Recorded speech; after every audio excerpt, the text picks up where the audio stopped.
إن الحمد لله نحمده ونستعينه ونستغفره ونعوذ بالله من شرور أنفسنا ومن سيئات أعمالنا من يهده الله فلا مضل له ومن يضلل فلا هادي له وأشهد أن لا إله إلا الله وحده لا شريك له وأشهد أن محمدا عبده ورسوله يا أيها الناس اتقوا ربكم الذي خلقكم من نفس واحدة وخلق منها زوجها وبث منهما رجالا كثيرا ونساء واتقوا الله الذي تساءلون به والأرحام إن الله كان عليكم رقيبا يا أيها الذين آمنوا اتقوا الله حق تقاته ولا تموتن إلا وأنتم مسلمون يا أيها الذين آمنوا اتقوا الله وقولوا قولا سديدا يصلح لكم أعمالكم ويغفر لكم ذنوبكم ومن يطع الله ورسوله فقد فاز فوزا عظيما أما بعد فإن أصدق الحديث كتاب الله وخير الهدي هدي محمد صلى الله عليه وسلم وشر الأمور محدثاتها وكل محدثة بدعة وكل بدعة ضلالة وكل ضلالة في النار أيها الناس اتقوا الله واتقوا يوما ترجعون فيه إلى الله ثم توفى كل نفس ما كسبت وهم لا يظلمون সম্মানিত মুসলিয়ান কিরাম, আমরা সবাই আল্লাহর তাকওয়া অবলম্বন করি। আল্লাহর তাকওয়া অবলম্বন করার নির্দেশ আল্লাহ আমাদেরকে দিয়েছেন। মুহাম্মদুর রাসূলুল্লাহ সাল্লাল্লাহু আলাইহি ওয়াসাল্লাম সব সময় এই নির্দেশনা দিতেন। আর আগে পরের সমস্ত মানুষ নিজেদেরকে, সন্তানদেরকে, পরিবারকে সবাইকে তাকওয়ার ওসিয়ত করতেন। এই তাকওয়া প্রতি মুহূর্তে দরকার, প্রতি সময়ে দরকার। এই তাকওয়া ছাড়া আমাদের জীবনের কোনো মূল্য নেই। আখিরাতে তাকওয়া ছাড়া পার হওয়ার কোনো উপায় নেই। প্রতিটি মানুষের উচিত আল্লাহর তাকওয়া অবলম্বন করা। এই তাকওয়া অবলম্বন আখিরাতের বিশাল যে বৈতরণী আছে তা পার হওয়ার জন্য জরুরি। আল্লাহ তাআলা বলছেন, ওয়াত্তাকু ইয়াওমান তুরজাউনা ইলাল্লাহ। সেদিনকে ভয় করো, সেদিনকে ভয় করে তাকওয়া অবলম্বন করো যে আল্লাহর কাছে ফিরে যাব। যত কিছুই করি না কেন আল্লাহর কাছে সবাইকে যেতে হবে। ইমানদার, কাফের, নেতা অথবা তাদের অনুসারী সবাই আল্লাহর সামনে যেতে হবে। কেউ পার পাবে না। দুনিয়াতে আজ কত কসরত আমরা করি, কত রকমের বুদ্ধি বের করি, এর মাধ্যমে না উপায় আমার কোনো একটা ভালো কিছু হয়ে যায়। কিন্তু ভালো তো হবে আখিরাতের ভালো বা বড় ভালো। যে ব্যক্তি ঈমান হারিয়ে ফেলেছে সে ব্যক্তির কোনো ভালো কিছু আশা করা যায় না। প্রত্যেকটি মানুষের উচিত সবার আগে ঈমানকে রক্ষা করা। আল্লাহ তাআলা কোরআনে কারীমে সাহাবায়ে কেরামের প্রশংসা করেছেন, বলেছেন ওয়াস-সাবিকুনা আল-আউওয়ালুনা মিনাল মুহাজিরিন ওয়াল আনসার। আউওয়ালুন যারা, প্রথম যারা সাহাবে অগ্রণী হয়েছে, ইসলামের মধ্যে অগ্রণী হয়ে গেছে, মুহাজির এবং আনসার। কিসের দিক থেকে তারা আগে গেল? ইমাম ইবনুল কাইয়িম রাহমাতুল্লাহ আলাইহি বলেন, দুনিয়াতে যারা এগিয়ে যায় হয় তারা জ্ঞানে এগিয়ে যায়, না হলে তারা বড় ধরনের কোনো কিছু একটা করে তার সম্মান প্রতিষ্ঠা করে। সাহাবায়ে কেরাম আরো দুইটা দিক থেকে এগিয়ে গেছেন সেটা হচ্ছে ঈমান ও আমল। ঈমানের দিক থেকে তারা সর্বাগ্রে, আমলের দিক, ইলম অর্জনের দিক থেকে সর্বাগ্রে, আমলের দিক থেকে সর্বাগ্রে, আল্লাহর রাস্তায় জিহাদের দিক থেকে সর্বাগ্রে। সাহাবায়ে কেরাম হচ্ছেন আমাদের জন্য আদর্শ। সাহাবায়ে কেরামকে যারা আদর্শ মানবে না, তারা উম্মতের মধ্যে ধিকৃত ব্যক্তি এবং তারা উম্মতের মধ্যে অগ্রহণযোগ্য ব্যক্তি। যতগুলি ফেরকা বেরিয়েছে, এই ফেরকাগুলি হওয়ার মূল কারণ হচ্ছে সাহাবায়ে কেরামকে তারা আদর্শ মনে করতে পারেনি। সাহাবায়ে কেরাম যদি আদর্শ মনে করেন, অনেক সমস্যার সমাধান আপনি পাবেন। কিভাবে তারা ফিতনার সময় কি আমল করতেন, আল্লাহর দ্বীনের জন্য কিভাবে তারা এগিয়ে গিয়েছেন, দানের ক্ষেত্রে কিভাবে তারা এগিয়ে গিয়েছেন, রাষ্ট্রের জন্য, ইসলামের জন্য কি তারা করেছেন, এগুলি সবই কিন্তু আমাদের সামনে আছে। আমাদের সমস্যা হচ্ছে আমরা বিশ্বের অনেকের জীবনী পড়ি, কিন্তু যে জীবনী পড়লে আমাদের কাজে লাগবে, দুনিয়া এবং আখিরাতে যাদের জীবনী পড়লে আমরা উপকৃত হতে পারবো, তাদের জীবনী আমরা পড়ি না। দুর্ভাগ্যবশত মুসলিমরা তাদের সম্মানী পূর্বপুরুষদের জীবনী সম্পর্কে অজ্ঞ রয়ে গেছে।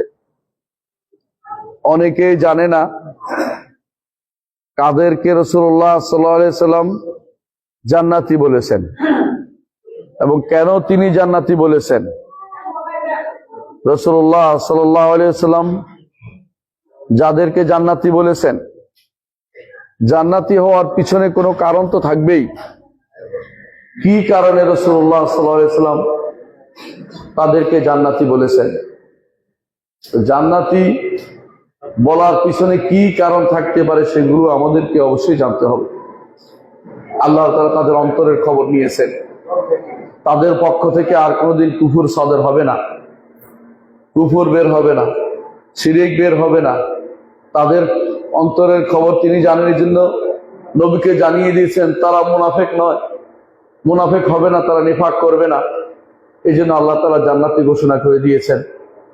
সুতরাং জান্নাতি ঘোষণা করার জন্য আপনি মনে করবেন না যে এমনিতেই জান্নাতি ঘোষণা হয়ে গেছে। যাদেরকে জান্নাতি ঘোষণা করেছে তাদের আলোচনা করছিলাম। 9 জনের আলোচনা শেষ করেছি ইতিপূর্বে, আজকে 10ম জন দিয়ে আমরা আমাদের আলোচনা কমপ্লিট করতে চাই ইনশাআল্লাহ। 10ম ব্যক্তি যাকে মুহাম্মদুর রাসূলুল্লাহ সাল্লাল্লাহু আলাইহি ওয়াসাল্লাম জান্নাতি ঘোষণা করেছেন, তিনি হচ্ছেন জুবাইর ইবনে আওয়াম রাদিয়াল্লাহু আনহু। জুবাইর ইবনে আওয়াম রাদিয়াল্লাহু আনহু তিনি রাসূলুল্লাহ সাল্লাল্লাহু আলাইহি ওয়াসাল্লামের দুদিক থেকে তিনি তার আত্মীয় হন। একদিক থেকে তার ফুফুর ছেলে, আরেক দিক থেকে তিনি বিয়ে করেছেন, অর্থাৎ তার শালী বিয়ে করেছেন রাসূলুল্লাহ সাল্লাল্লাহু আলাইহি ওয়াসাল্লাম। আবার আরেকটা জিনিস দেখলে আশ্চর্য হবে, সেটা হচ্ছে যে রাসূলুল্লাহ সাল্লাল্লাহু আলাইহি ওয়াসাল্লামের স্ত্রী তিনি ছিলেন খাদিজা বিনতে খুয়াইলিদ, আর তার জুবাইর রাদিয়াল্লাহু বিয়ে করেছেন তিনি এই খুয়াইলিদের তিনি ভাই ছিলেন, অর্থাৎ তার রাসূলুল্লাহর স্ত্রীর ভাই ছিলেন।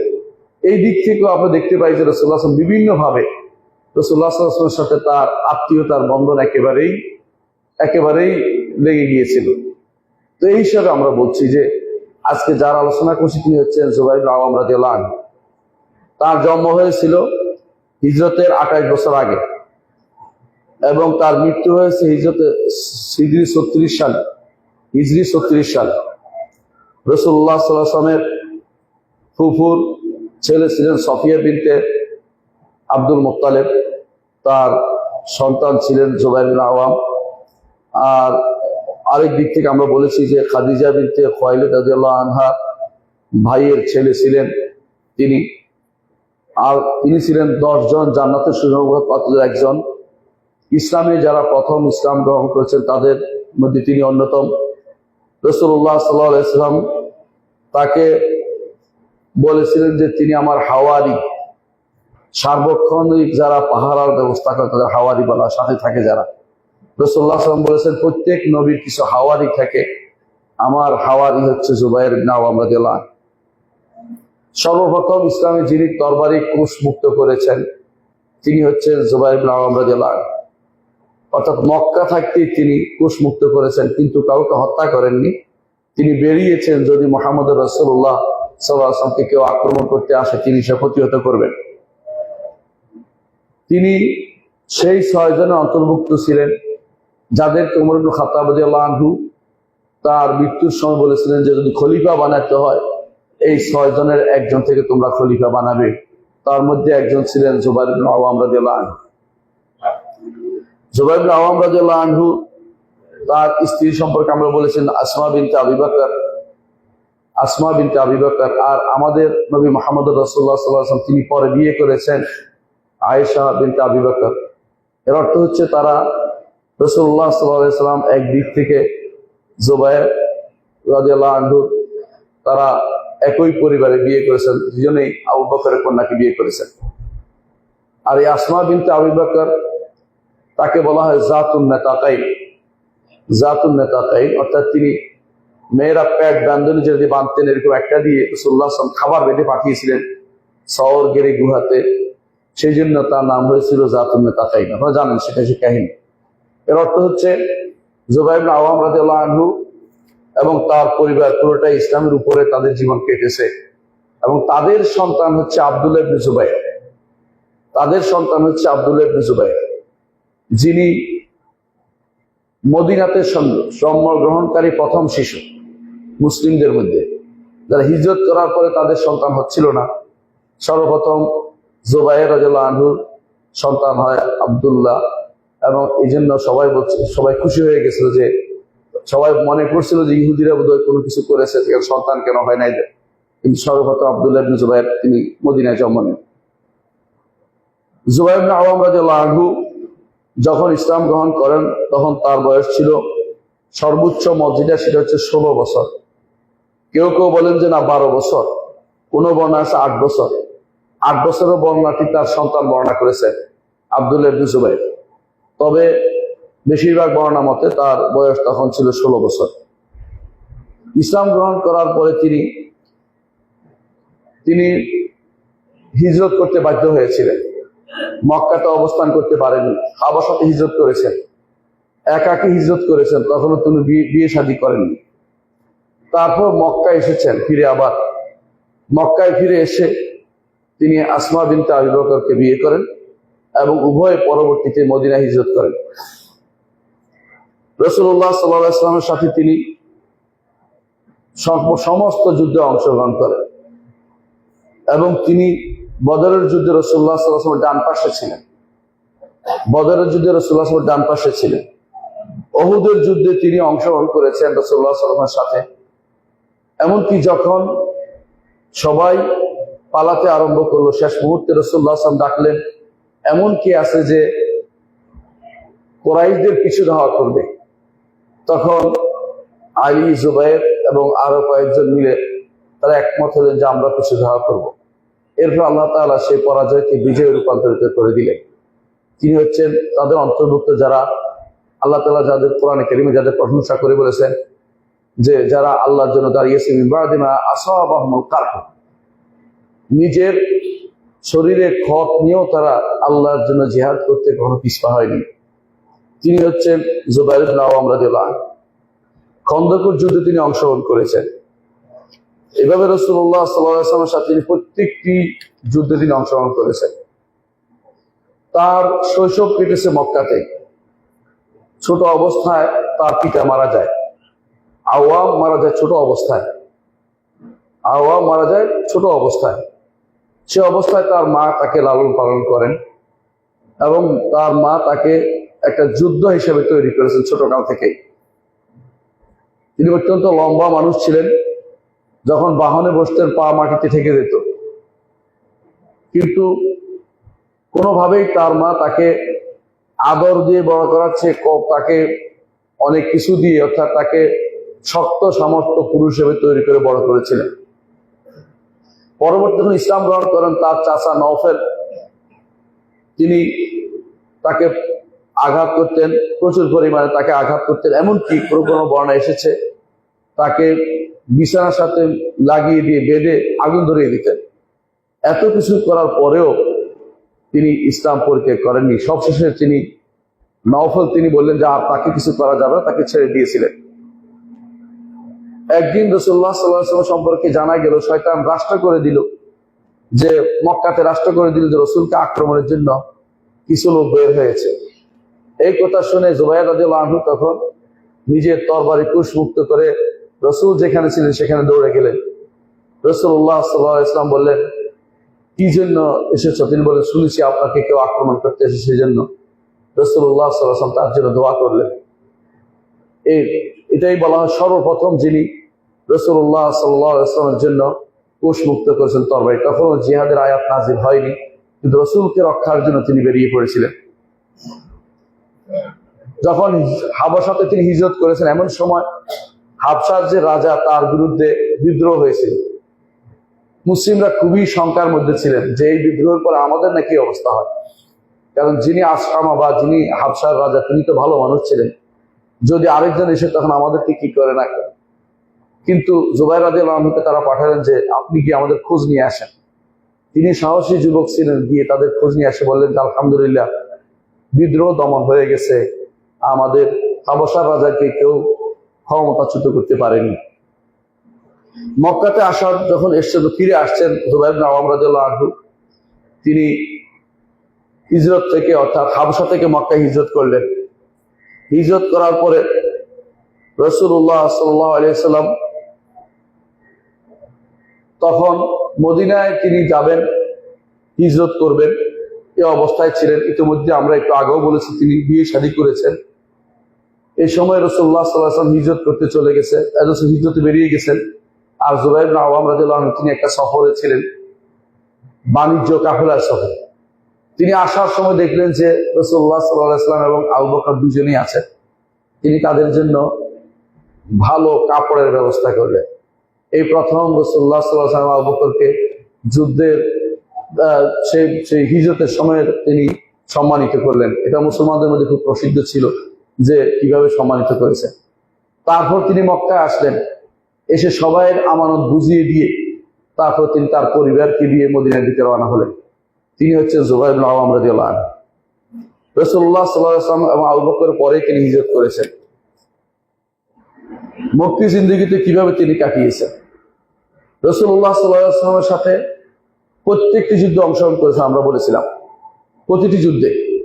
এই জন্য তার শরীরে, হাসান বসরি রহমতুল্লাহ আলাইহি বলেন, তার শরীরে 30 ঊর্ধ্ব আঘাত ছিল, 30 ঊর্ধ্ব আঘাত ছিল।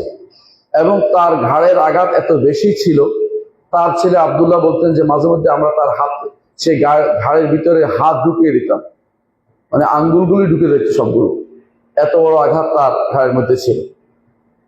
বদরের যুদ্ধে তিনি অংশগ্রহণ করেছেন, এমনকি তার যে পোশাকে তিনি অংশগ্রহণ করেছেন সেরকম পোশাক পরে ফেরেশতাও নাজিল হয়েছেন। এটা তার জন্য বিশেষ সম্মানের বিষয় যে তার পোশাকটাই ফেরেশতারা গ্রহণ করেছিল। আপনারা জানেন যে বদরের যুদ্ধে আল্লাহ তাআলা 3000 ফেরেশতা দিয়ে সাহায্য করেছেন, পরবর্তীতে 5000 পর্যন্ত পৌঁছেছিল।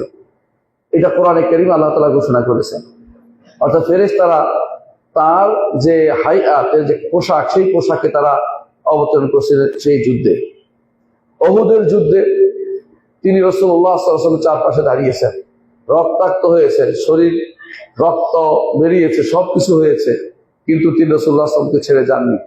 পরবর্তীতে তিনি যে রাসূলুল্লাহ সাল্লাল্লাহু আলাইহি ওয়াসাল্লামের নির্দেশে আবার এই আঘাত নিয়ে আবার যুদ্ধে বেরিয়েছেন এবং কুরাইশদেরকে ধাওয়া করেছেন। কুরাইশরা সবকিছু হামরাইল আসাদ নামক জায়গাতে ফেলে পালিয়ে গেল।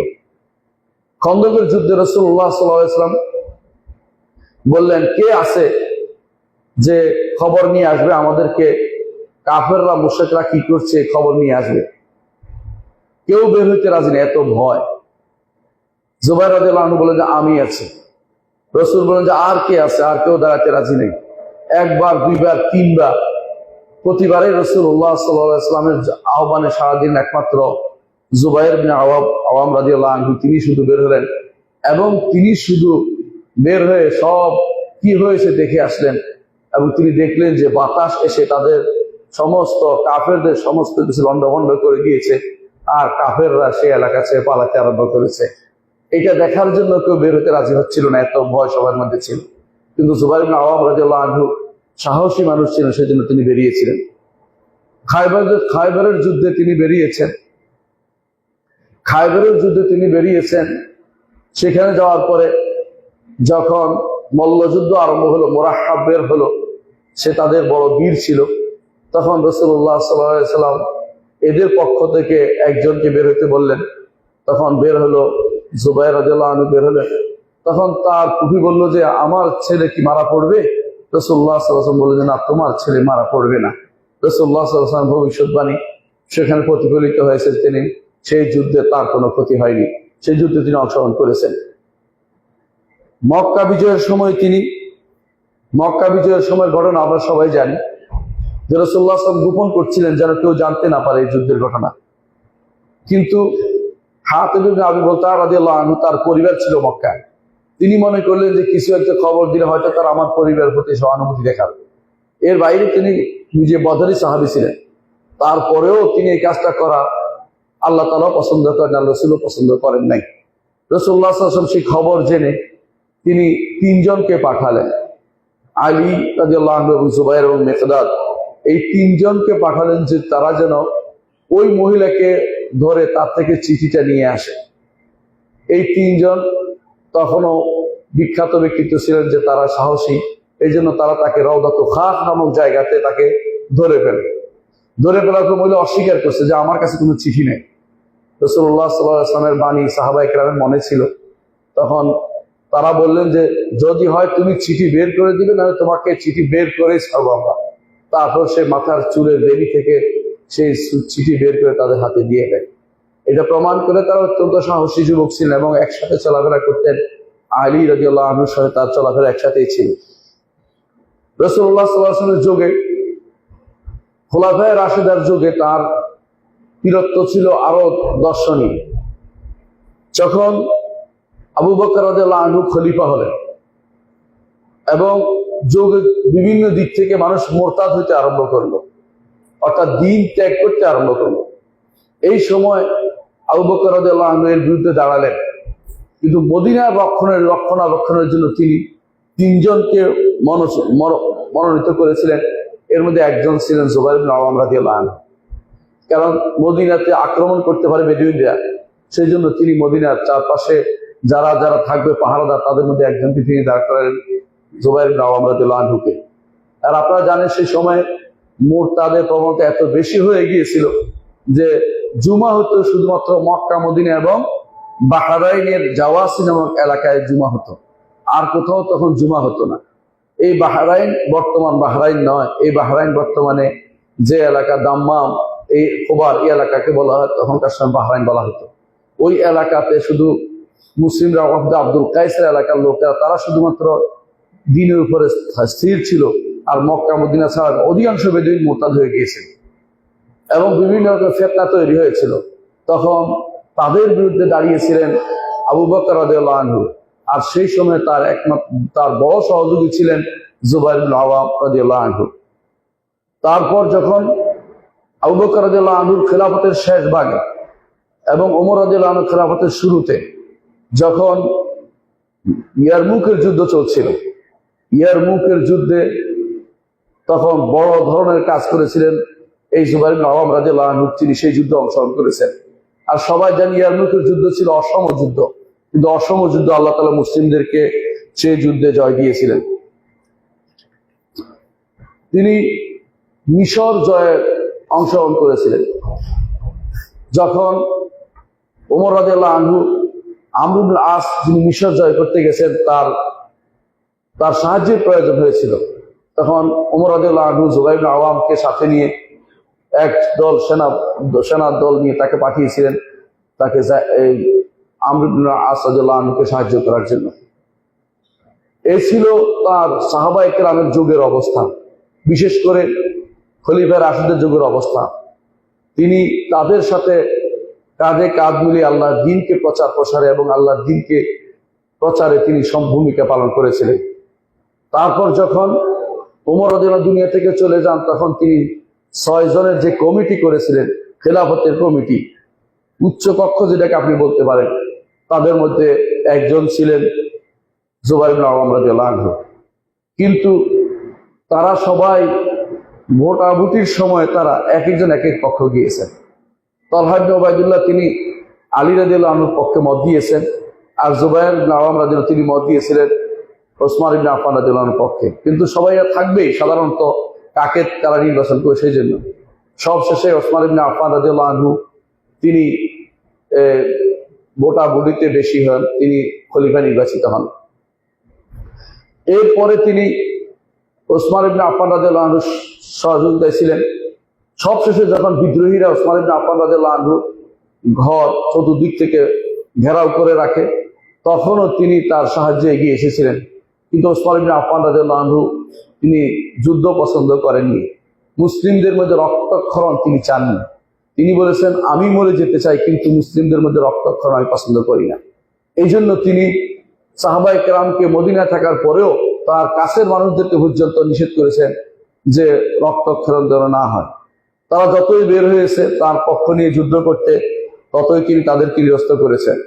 আপনারা জানেন যে আলী ইবনে আবি তালেব রাদিয়াল্লাহু আনহু তিনিও চেয়েছেন, তার সন্তানদেরকেও তিনি পাঠিয়েছেন হাসান এবং হোসাইনকে, যে তারা যেন তাদের খালু জানের পক্ষ থেকে যুদ্ধ করে।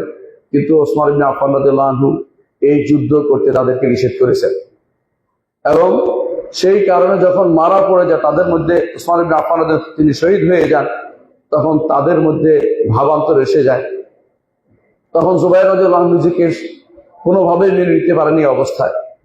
তিনি প্রথমে আলী ইবনে আবি তালেব রাদিয়াল্লাহু আনহুর হাতে তিনি বায়াত গ্রহণ করেন, কিন্তু তিনি বারবার বলতে থাকেন যে ওসমান রাদিয়াল্লাহু আনহুর হত্যাকারীদের বিচার করা হোক।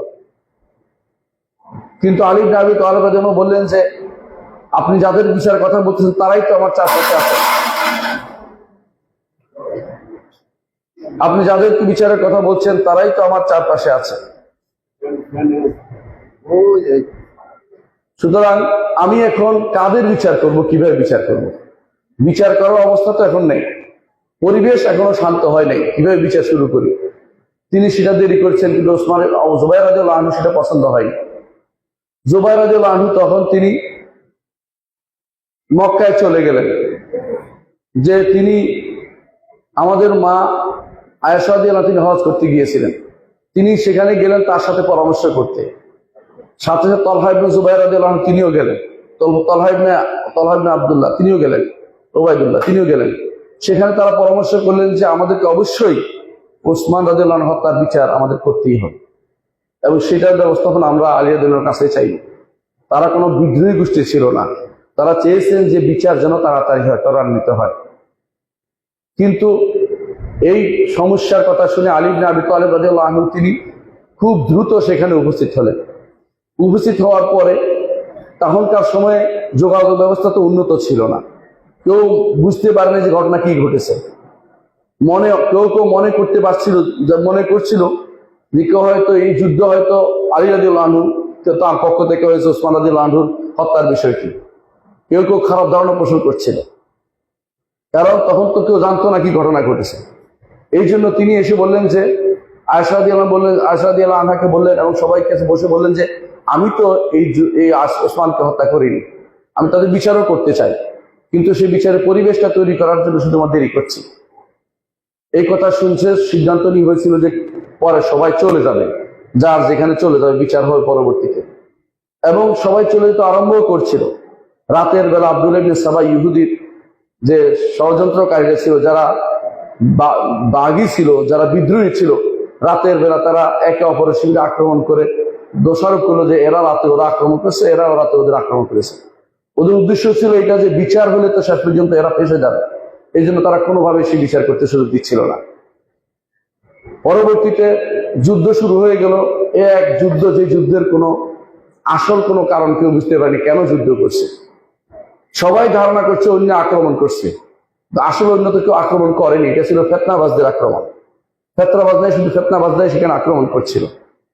শেষ মুহূর্তে যখন আলী ইবনে আবি তালেব রাদিয়াল্লাহু আনহু তিনি তালহা এবং জুবাইর দুজনকে পেলেন, তিনি তাদেরকে বললেন যে এই যুদ্ধ আমি শুরু করিনি, তারপর তিনি স্মরণ করিয়ে দিলেন জুবাইর ইবনে আওয়াম রাদিয়াল্লাহু আনহুকে যে রাসূলুল্লাহ সাল্লাল্লাহু আলাইহি ওয়াসাল্লাম একদিন তোমার কাছে ছিল, স্মরণ করিয়ে দিলেন যে রাসূল বলেছিলেন তুমি কি আলীকে ভালোবাসো? বলো হ্যাঁ। বলে একদিন তুমি তার সাথে যুদ্ধ যে করবে, সে যুদ্ধ না হোক হবে। তিনি তখন বুঝতে পেরে সেখান থেকে রওনা হয়ে গেছে যে আমি ফিরে চলে যাবো, এই যুদ্ধ করবো না। কিন্তু পথিমধ্যে আমর ইবনে জরমুজ সে তাকে আঘাত করে, পিছন দিক থেকে আঘাত করে তাকে হত্যা করে ফেলে, শহীদ করে ফেলে। তিনি হচ্ছেন জুবাইর ইবনে আওয়াম রাদিয়াল্লাহু আনহু। তাকে এভাবে শহীদ করার শোনার কথা শুনে আলী রাদিয়াল্লাহু আনহু সেখান থেকে দৌড়ে আসলেন এবং তাকে সাথে নিলেন এবং তার তরবারিটা নিয়ে বললেন, এই তরবারি মুসলিমদের হত্যার জন্য তিনি ব্যবহার আগে করেননি কোনোদিন। এই তরবারি তিনি ব্যবহার করেছেন সবসময় আল্লাহর দ্বীন থেকে প্রতিহত করার জন্য। আল্লাহর দ্বীন রাসূলুল্লাহ সাল্লাল্লাহু আলাইহি ওয়াসাল্লামকে পাহারা দেওয়ার জন্য ব্যবহার করেছেন। তারপর তিনি কেঁদে দিলেন আলী ইবনে আবি তালিব রাদিয়াল্লাহু আনহু। রুহামা বাইনাহুম, তারা একে অপরকে ভালোবাসতেন, কিন্তু যুদ্ধগুলি কেন যে হয়ে গেল তারা নিজেরাও বুঝতেন না। এই যুদ্ধের কারণ তারা নিজেরাও বুঝেন। এই যুদ্ধের মাধ্যমে আল্লাহ তাআলা কিছু মানুষকে শহীদ হিসেবে গ্রহণ করেছেন। এর বাইরে আর কোনো কিছু বলা যাবে না, একে অপরের বিরুদ্ধে দোষ দেওয়া যাবে না। দুর্ভাগ্যবশত একটা বিশাল গোষ্ঠী, যারা এর কারণে এদেরকে নাকিসিন গোষ্ঠী বলে, এদেরকে বায়াত ভঙ্গকারী গোষ্ঠী বলে এবং এদেরকে তাকফির করে। শিয়ারা এদেরকে কাফের বলে, সাহাবায়ে কেরামকে কাফের বলে। বিশেষ করে যাদেরকে রাসূলুল্লাহ সাল্লাল্লাহু আলাইহি ওয়াসাল্লাম যাদেরকে জান্নাতের সুসংবাদ প্রাপ্ত বলেছেন, তাদের মধ্যে থেকে আলী রাদিয়াল্লাহু ব্যতীত তারা সবাইকে কাফের বলে। আস্তাগফিরুল্লাহ। আমরা বুঝতে পারছি তারা কত ভয়াবহ কাজ করেছে। রাসূলুল্লাহ সাল্লাল্লাহু আলাইহি ওয়াসাল্লাম যাদের প্রশংসা করেছেন তারা তাদের বিরুদ্ধে নেমে থাকে। আসলে সাহাবায়ে কেরামের এখানে কোনো সামান্যতম ত্রুটি ছিল না। সাহাবায়ে কেরাম সবাই নেক নিয়তে এই কাজগুলি করেছেন। এর বাইরে অন্য কোনো সামান্য খারাপ ধারণা যেন আমাদের অন্তরে কখনো না আসে। এই যুদ্ধে তিনি শহীদ হন। এই যুদ্ধের পরে আরেকটা যুদ্ধ হয়, সিফফিনের যুদ্ধ। সেই যুদ্ধ তো আপনারা জানেন, সেই যুদ্ধ ছিল মুআবিয়া রাদিয়াল্লাহু আনহু এবং আলী ইবনে আবি তালিব রাদিয়াল্লাহু আনহুর মধ্যে। কিন্তু এর মধ্যে বড় যুদ্ধ যেটা একটু আগে হয়েছে, এটা ছিল সম্পূর্ণ ভুল বুঝাবুঝির মাধ্যমে। ঠিক অনুরূপ ভাবে জামালের যুদ্ধ যেমন ভুল বুঝাবুঝির মাধ্যমে হয়েছিল, তেমনি ভাবে সিফফিনের যুদ্ধ ভুল বুঝাবুঝির মাধ্যমে হয়েছিল। সবাই একটা দাবি ছিল যে ওসমান রাদিয়াল্লাহু আনহু হত্যার বিচার হওয়া উচিত, আসলেই তো বিচার হওয়া উচিত, কোনো সন্দেহ নেই। কিন্তু আলী ইবনে আবি তালিব রাদিয়াল্লাহু আনহু তিনিও চেয়েছেন বিচার করতে, সময় নিচ্ছিলেন কেন, পরিস্থিতি স্বাভাবিক হওয়ার জন্য। এর বাইরে আর অন্য কোনো উদ্দেশ্য তাদের ছিল না। জুবাইর ইবনে আওয়াম রাদিয়াল্লাহু আনহু তিনি অত্যন্ত ধনী মানুষ ছিলেন, ব্যবসায়ী ছিলেন, ব্যবসা করতেন, দান করতেন। তিনি এত বেশি পরিমাণে সম্পদ তিনি পেতেন এক এক দিন, সেটাকে তিনি রাত শেষ হওয়ার আগে সেটা সদকা করে দিতেন। আবার তার মধ্যে সম্পদ জমা হতো এবং তিনি ব্যবসায়ী থাকার কারণে তার সম্পদ প্রচুর জমা হতো। কিন্তু প্রাথমিক জীবনে অত্যন্ত দরিদ্র জীবন তিনি কাটিয়েছেন। বিশেষ করে মুহাম্মদ রাসূলুল্লাহ সাল্লাল্লাহু আলাইহি ওয়াসাল্লাম জীবদ্দশায় কোনোদিনই তিনি ধনী হইতে পারেননি। এই জন্য রাসূলুল্লাহ সাল্লাল্লাহু আলাইহি ওয়াসাল্লাম একদিন তিনি আসমা বিনতে আবু বকর দেখলেন যে তিনি উটের জন্য ওইটা সংগ্রহ করছেন দূরে।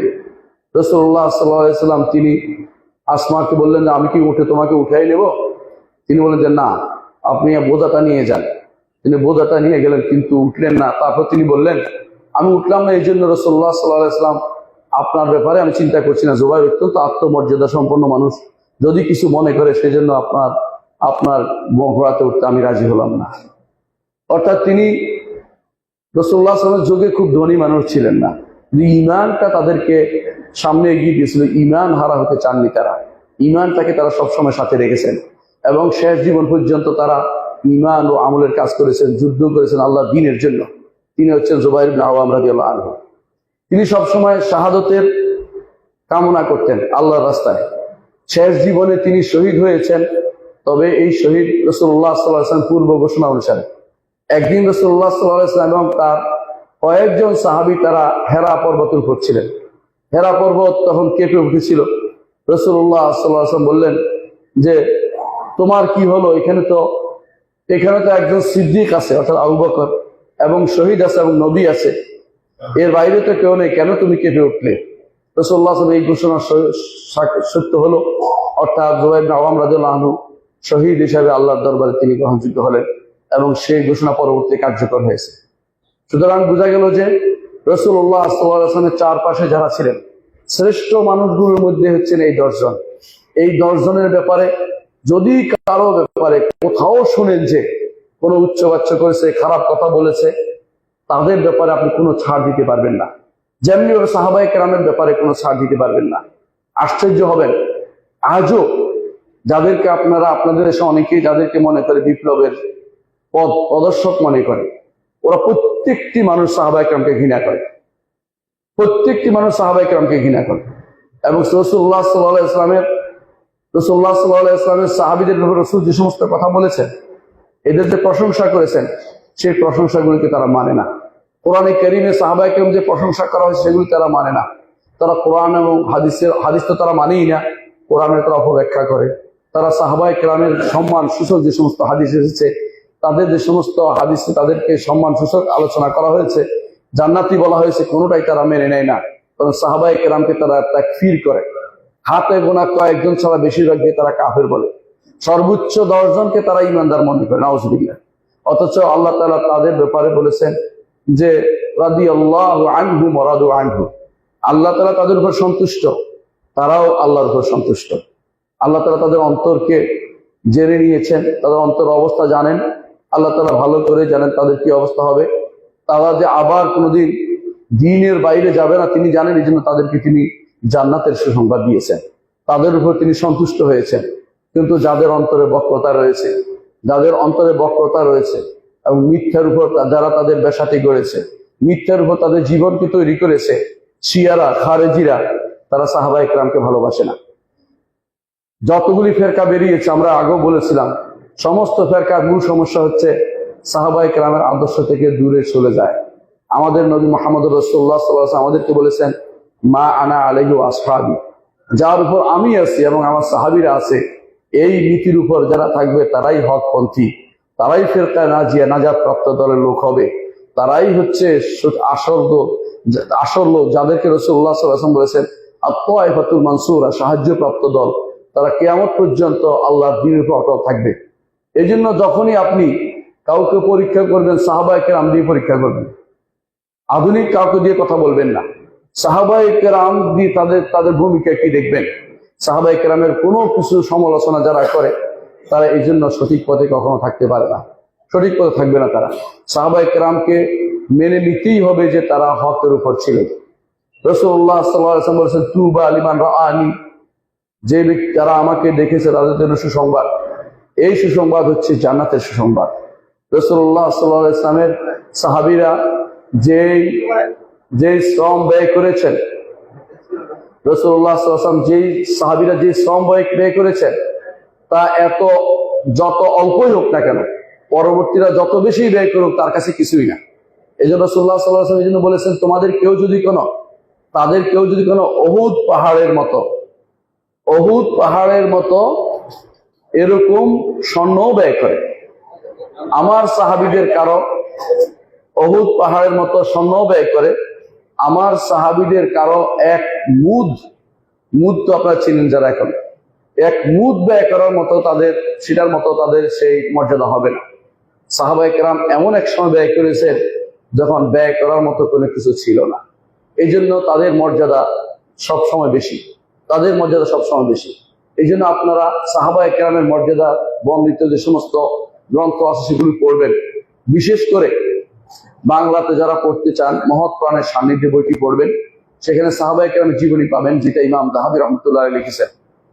ইমাম যাহাবী রাহমাতুল্লাহ আলাইহি এই গ্রন্থটি পড়বেন। আরবিতে যারা পারেন সিয়ার আলামিন নুবালা পড়বেন। সাহাবায়ে কেরামের জীবনী যদি পড়েন, অনেক জিনিস থেকে আপনি মুক্ত থাকতে পারবেন, ফিতনা থেকে বেঁচে থাকতে পারবেন। নইলে আপনাকে ইসলাম বর্তমানে যেভাবে ইসলাম নামে যা চালিয়ে দেওয়া হচ্ছে, এটা খুবই ভয়াবহ বিষয়।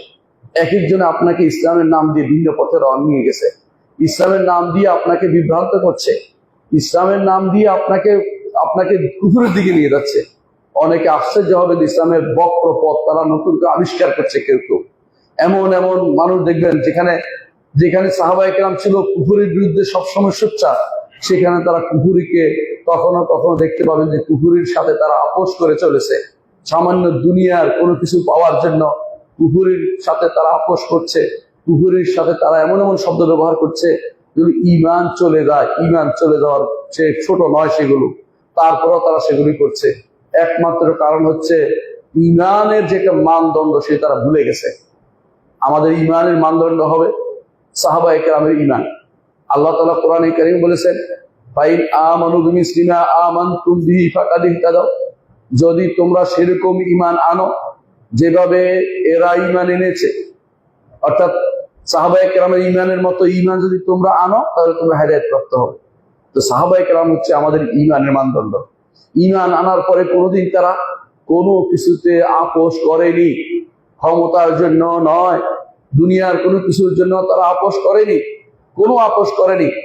ভাই ভাইকে হত্যা করেছে, পিতাকে হত্যা করেছে, পরিবারকে মেরেছে, ছেড়েছে, সবকিছু একমাত্র ইমানের জন্য।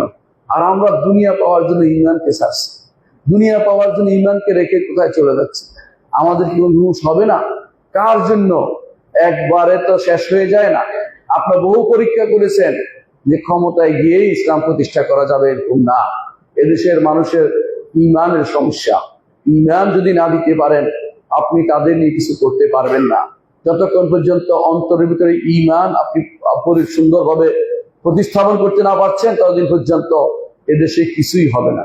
আল্লাহ তাআলা ওয়াদা করেছেন ঈমান ও আমল সালেহ হলে আল্লাহ আপনাদেরকে ক্ষমতায় বসাবেন। এই জন্য ঈমান ও আমল সালেহ বাদ দিয়ে ক্ষমতা যে কোনো লাভ নেই। আল্লাহ তাআলা বলছেন ওয়াদাল্লাহুল্লাযিনা আমানু ওয়া আমিলুস সালিহাতি মিনকুম লা ইস্তাখলিফান্নাহুম ফিল আরদি। আল্লাহ তাআলা ওয়াদা করছেন ওয়াদাল্লাহুল্লাযিনা আমানু ওয়া আমিলুস সালিহাতি মিনকুম, তোমাদের মধ্যে যারা ঈমান ও আমল সালেহ করে, ঈমানের পোক্ত, আল্লাহ তাআলা আমল সালেহ করে আল্লাহ তাআলা ওয়াদা করছেন তাদেরকে ক্ষমতায় বসাবেন। ঈমান ও আমল সালেহ নেই, আপনাকে ক্ষমতায় বসিয়ে রাখতে পারবেন না। বিভিন্ন ভাবে আপনি বিভিন্ন অনেকের কাছে ধর্ণা দিয়ে, কাফেরদের কাছে ধর্ণা দিয়ে, ইউরোপ আমেরিকার কাছে ধর্ণা দিয়ে, বিভিন্ন কাফেরদের কাছে ধর্ণা দিয়ে আপনি ক্ষমতায় গেলেন, সেই ক্ষমতা আপনার জন্য সুখকর হবে না, কারণ আপনি ঈমান হারিয়ে ক্ষমতায় গেছেন। আপনি ওয়ালা এবং বারার নীতি আপনি ভুলে গেছেন। কার সাথে বন্ধুত্ব করতে হবে, কার সাথে শত্রুতা করতে হবে, সেই নীতি যদি আপনি ভুলে বসে যান, আপনি রাসূলুল্লাহ সাল্লাল্লাহু আলাইহি ওয়াসাল্লামের নীতি, সাহাবায়ে কেরামের নীতি, ইমামদের নীতি, ফিকহের নীতি সব বাদ দিয়ে তথাকথিত হিকমতের নাম দিয়ে, তথাকথিত আপনি কম ক্ষতি নাম দিয়ে আপনি বড় ক্ষতি যে নীতি আবিষ্কার করেছেন, ইসলাম এটা অনুমোদন করে না। কম ক্ষতি বেশ ক্ষতির বিষয়টি এই জায়গায় নয়, ঈমান এবং কুফরের জায়গায় নয়। এটা শুধু দুনিয়ার বিষয়ের ক্ষেত্রে, মাসাইলের ক্ষেত্রে, যেগুলো দুনিয়ার কোন জায়গাতে এটা চলবে সেটা, কিন্তু ঈমান এবং কুফরের জায়গাতে কম বেশ ক্ষতির বিষয় নয়। সেখানে হচ্ছে কুফরের সাথে আপনার কোনো আপোষ চলতে পারে না। কুফরকে কুফর বলতেই হবে, কারণ আপনারা জানেন যে ব্যক্তি কুফর কাফেরকে কাফের বলবে না, কাফেরকে কাফের বলবে না, কাফের মনে করবে না, সে ব্যক্তি নিজেও কাফের হয়ে যায়। সুতরাং আপনাকে আমাকে শিখতে হবে, আমাকে জানতে হবে আমরা কাকে আদর্শ হিসেবে নিয়েছি। এই জন্য সাহাবায়ে কেরামকে আদর্শ হিসেবে গ্রহণ করুন। যুগে যুগে যারা এই সাহাবায়ে কেরামকে আদর্শ হিসেবে গ্রহণ করেছে তারাই সম্মানিত হয়েছে। এর বিপরীত কি করে কোনোদিনই আপনি সম্মানিত হতে পারবেন না, লাভবান হতে পারবেন না। এই জন্য এদিন আল্লাহ দ্বীনের দিকে ফিরে আসুন, দ্বীনকে মানুন এবং সাহাবায়ে কেরামকে ভালোবাসুন। আল্লাহ আমাদের বুঝার তৌফিক দান করুন। আকুলু কাওলি হাযা ওয়া আস্তাগফিরুল্লাহ লি ওয়া লাকুম ওয়া লিসাইরিল মুসলিমিন ফাস্তাগফিরুহু ইন্নাহু হুয়াল গাফুরুর রাহিম।